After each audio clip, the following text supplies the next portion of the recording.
Did you make this huge mistake and ruin your credit by disputing a charge-off completely wrong this entire time? On today's video, I'm gonna walk you through from start to finish how to properly attack a charge-off on your credit report. I'm here to tell you that you have in fact been disputing a charge-off completely wrong this entire time, because you probably heard somebody on social media, some amateur credit repair person tell you, oh, dispute the actual balance on your charge-off because it's not supposed to report a balance. That is 100% not true. That is not going to cause the credit reporting agencies to delete the actual charge-off from your credit report. What it's going to do, it's going to cause them to update the item to be accurate and complete and make it into a zero balance. Let's just be honest with each other here. What choice do you think the credit reporting agency is going to take? They're going to take the updated to a zero balance option because keeping your credit score down is the goal. The credit reporting agencies make millions of dollars every year from selling your data to subprime lending companies. The longer they can keep your credit score down, the more valuable your personal data is. The entire business of credit reporting is not about credit reports and credit scores. They make money from selling your data. That's where all the money comes from. So if they can just update it to be accurate and complete, change it to zero, they're done. They don't have to explain to you anything about it. They're just updated. Hey, listen, we updated the item to be accurate and complete. What else you want from us? This is not financial advice or legal advice, and I am not an attorney. You do not want to miss any part of this video because everything is crucially important and vital to the success of you deleting a charge-off from your credit report. If you see anybody making the comment, oh man, I deleted a charge-off in 60 days, or I deleted a charge-off in 30 days, they are a scammer in the comment section. Please make sure to report them so we can keep everyone in our community safe. A charge-off on a credit report is the highest level of delinquency that you can have besides a bankruptcy. It literally takes 6 missed payments for the item on your credit report to turn into a charge-off, and then the actual creditor can choose that they will actually report it just on their own as a charge-off, or they can sell that remaining debt to the debt collector, and then the debt collector will actually put it on your credit report also. There's 2 different options here. The creditor and the debt collector can also legally report both of those accounts. So the debt collector account and then the original account can actually report on your credit report. And people say, oh, that's not true. It's actually true. It can report, and we have seen it do that. Now, there are some creditors that will delete it and then sell it, and then the only thing that's actually reporting is from the debt collector account. If you ever hear somebody on social media or someone approaches you because they know you have a credit issue and they're like, oh, no, man, give me 30, 60, 90 days. I'll delete that charge off from your credit report. Oh, I'm sorry. Do I have you confused for Jesus? Are we talking to Jesus right now? How do you know that you can successfully delete that? You don't. So anyone that's telling you that they can delete something successfully, they're lying, because there's no way to tell if they can actually do that. And a lot of times they like to say comments like, oh yeah, man, we got some people working at Experian, Equifax, and TransUnion. You know what I'm saying? I'm just gonna give them a call and they're gonna help us out. They're lying. They're a scammer. It is 100% illegal for anybody to tell you whether or not they can delete something from your credit report, because they in fact do not control the process at the credit reporting agencies. The only people that will know if they can actually delete it from your credit report is the credit reporting agency. And because it is one of the highest levels of delinquency on your credit report, this is what makes it even more difficult to delete, because the credit reporting agencies want that information to be available so any other lender can see what happened. If you think a charge-off is going to be resolved after one single letter, or it's going to be deleted after 30 or 60 days, we need to come back to reality and understand the severity of what's on your credit report. And this is what other credit repair people don't want to be honest with you about, because they don't want to tell you that, well, we're going to have to see what happens, because we don't truly know if it can or cannot be deleted. When you are working on your credit and you're trying to delete negative items from your credit report, this is a marathon. It is not a sprint. There is no fast track to getting anything deleted from your credit report. It took you 6 months for this item to turn into an actual charge-off. It's not going to get off there in the same amount of time. It may take even longer. This is a very sad statistic. Less than 2% of credit repair companies out there actually know what they're doing. I would say more than 98% of them are using some type of software that is using template letters, and they're just sending these dummy template letters over and over and over again, trying to convince the credit reporting agency to delete the item from your credit report. Because again, they have no idea what they're doing. They just signed up for an actual software that they could use. They started churning and burning clients, and that's it. That's all they're doing. Let's jump into this free sauce that I'm about to give you. The reason why I say stop disputing the balance with the credit reporting agencies, you shouldn't even be disputing it with the credit reporting agencies.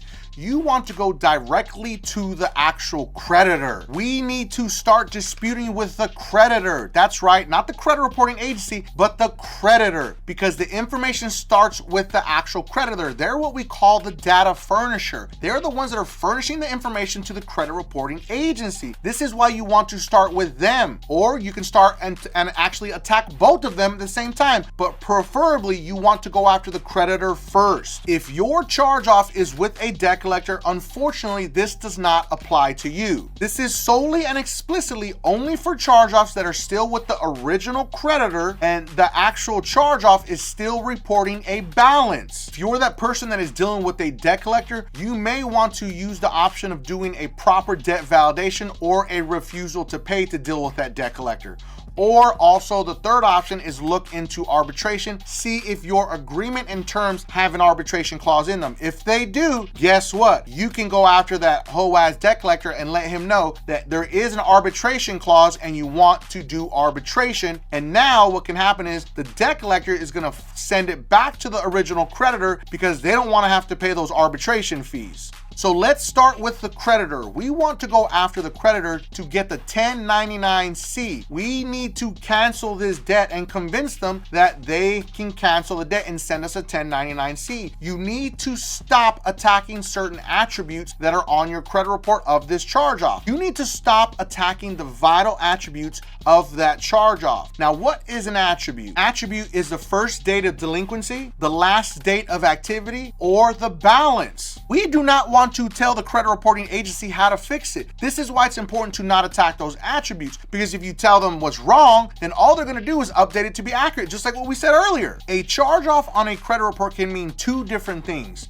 The first option is going to be that the actual creditor has taken a complete loss of this actual item that you defaulted on, and now they have actually reported it to the IRS. And then what happens is the actual creditor or the credit card company, whoever you defaulted on, is going to send you a 1099 form letting you know that the actual debt has been canceled and forgiven. They're going to send you just the form. Sometimes they may send you a letter letting you know exactly what happened. And now that actual 1099 turns into taxable income. Now, I'm going to teach you in the end how to actually get rid of that, so stick with me. But it's very important to understand that there are two options here. Now, one is it has been reported to the IRS and now you have taxable income. I have seen companies like Citibank and One Main Financial send cancellations of debt to actual clients of mine and they didn't understand what to do with it. Now it's taxable income. Now you have to report it to the IRS, unfortunately. But it doesn't necessarily mean that the debt has been 100% forgiven. You need to call the actual original creditor that sent you the 1099 and get them on a recorded call letting you know, say, hey, I received this cancellation of debt from you, this 1099-C. Am I correct? Is this debt actually canceled and forgiven? And then they're gonna say, yes, of course, sir. That's exactly why we sent you the 1099. Okay, I just need to confirm that it's actually been canceled and forgiven. I greatly appreciate all your help. So again, can you please confirm that and tell me what your name and what your title is that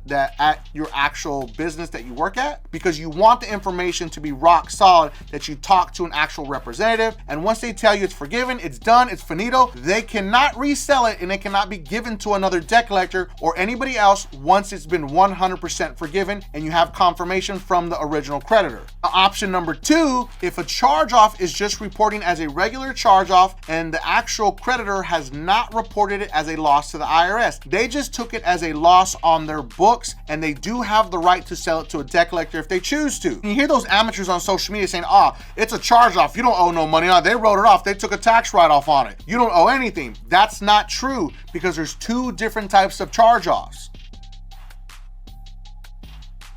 Last part's the most important. Now, all we have to do is send a very simple letter to the actual creditor, not the credit reporting agency. We want to send this directly to the original creditor. And we want to sound like a human being, not like a robot. Don't use a template letter. Don't use any of those nonsense UCC codes like you're an attorney, because you are not, because they don't care about that. In your letter, you want to be very simple and state, hey, Mr. Creditor, it appears that this item on my credit report has turned into a charge-off, but I noticed you have never sent me a 1099. Would you be so kind to send me a 1099 for a cancellation of debt this item due to my financial hardship? I would greatly appreciate it. I've gone through a serious financial hardship and this would help me with my credit in the future. Thank you so much. Sign it, get it notarized at your local bank for free, and send it certified mail. Do not, and I repeat, do not think that you can take a shortcut and call the actual creditor and ask them to forgive this debt over the phone. You are not going to get this debt forgiven by an actual representative that has no authority to do this. So don't waste your time and don't think that you're going to be able to cut corners, because it doesn't work like that.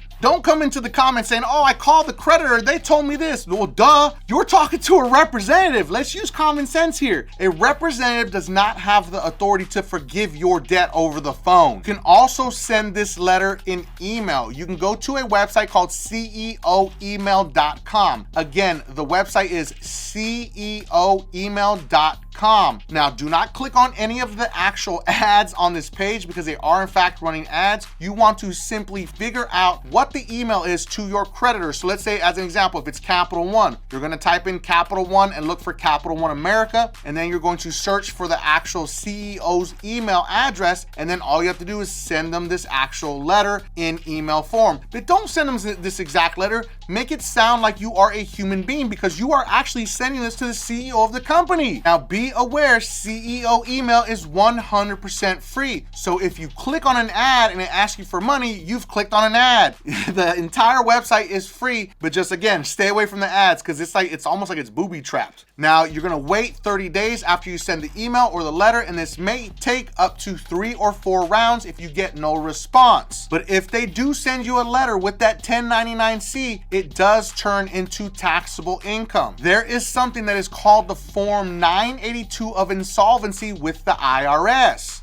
And you're gonna fill this out with the help of your tax professional, and it's basically gonna ask you if your debts are much larger than your assets. If your debts are much larger than your assets, that means you are insolvent, and this can actually be forgiven by the IRS. And it is now a part of Form 982, and you are in fact insolvent, and it forgives it completely. But again, I cannot stress this enough, get a tax professional to do this for you so you can do it properly. And now that you have the 1099, now it is actually time to attack it with the credit reporting agency. And this is exactly why I say don't attack the balance, because now we're going to use that against them, because now we have the 1099-C and the cancellation of debt, and we have proof that there is no money owed whatsoever now. So now we're going to send a very simple letter to the credit bureaus. You're going to state, hey, Mr. Credit Bureaus. Well, of course, you want to change the name, okay? I was looking at my credit report, and this account looks weird to me. The last date of activity, the last date of payment, and the account number, the account balance, everything on this credit item on my credit report looks to be incorrect. Can you please delete this item from my credit report, because it's not accurate and it's not complete? I greatly appreciate you. Sign it, get it notarized, and then send it certified mail. And you're gonna wait 30 to 45 days at maximum. You see what we did there? We didn't tell them exactly what was wrong. We told them everything was wrong, because we don't want them to fix it. We want them to make the mistake and not update it accurately. And now we got another dispute round out of them, because if you can get 2, maybe 3 disputes out of them, and they do not actually delete it, or they do not update the balance to be 0, then you have an automatic lawsuit, because you have proof that they are in fact reporting stuff that is inaccurate and incomplete, and now you can sue them and win easily. Like, but Mike, attorneys are so expensive. They're not. I work with consumer law attorneys that do not charge any out-of-pocket attorney fees. What they do is they do their part, and they take their fees out of whoever they're going to file complaints and file lawsuits against. And any letters and any communication that you've sent to any actual creditors, you want copies of that. You want copies of all the actual letters you sent to the credit reporting agency and their responses, because all you have done now is you have built a case that you can just turn over to an attorney, they take it over, and then they go after the credit reporting agencies and sue them. A lot of people are gonna ask me the big question, well, multiple questions. One, what do I do if I can't get a 1099 and they refuse to give it to me? What do I do if it's reporting a zero balance? What do I do if I previously disputed it and it's reporting a zero balance? What do I do if I just can't get the debt forgiven? Last option on the table is going to be Metro 2 compliance attacking. You attack it using their system against them. They're reporting in Metro 2 format of reporting, so you attack them back, showing that it doesn't meet the standards of Metro 2 compliance reporting. I created Dispute Beast, the most powerful AI credit repair software ever created, and it is Metro 2 based compliance attack. So it attacks how the item is reporting per their standards, showing them that it does not meet the standards and it must be deleted. If you like to use it, if you want to use that type of service, link is going to be in the description. It is very simple. Dispute Beast does everything for you. You just sign up for the credit monitoring at $49.99 a month, and then you hook it up to Dispute Beast. It analyzes your credit reports. It finds all of the negative items that are hurting you and creates your custom Metro 2 attack letters, attacking the creditors, the big three credit reporting agencies, Experian, Equifax, and TransUnion, and all the